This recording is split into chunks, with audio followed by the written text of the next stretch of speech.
Amin.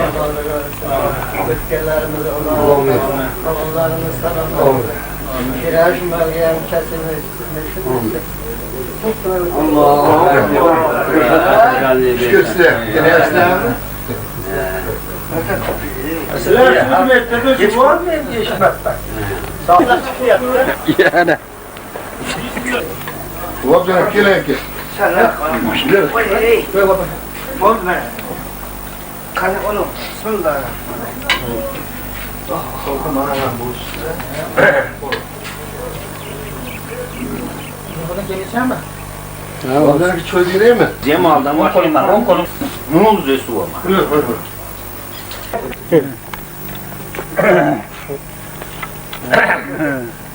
Qishloqimizga mana bu katta kichiklarga bunday tilak qilib turing. Rahmat.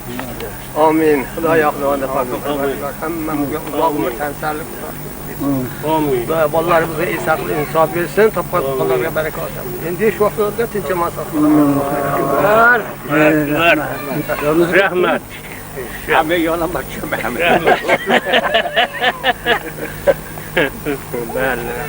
Rahmat. Bilmisiz? Rahmat. Ko'le tinchmisizlar barlaring. Uylar, bola-chaqalar. Rahmat. Yaşa Zührü'den. Ömrünüz sağ olsun. Vaktinde hazır makinede çıkıp soğuk gibi kekselerimizi. Kendimize verip bir benden yapıştı. Kerim bu uyga kirgan ekan.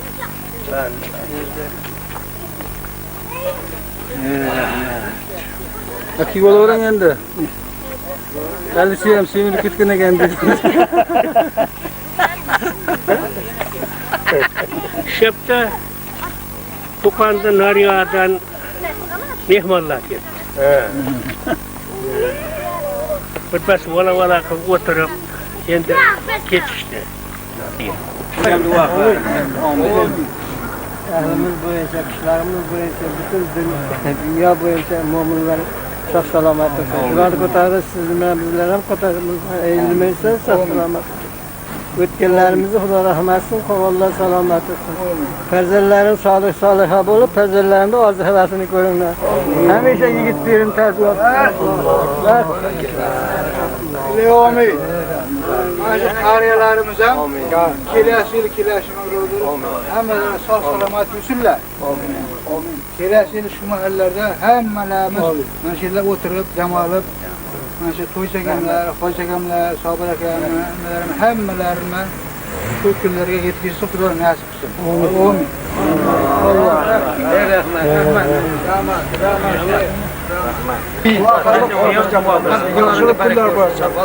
Yıkılıp çaşılmayak. Amin.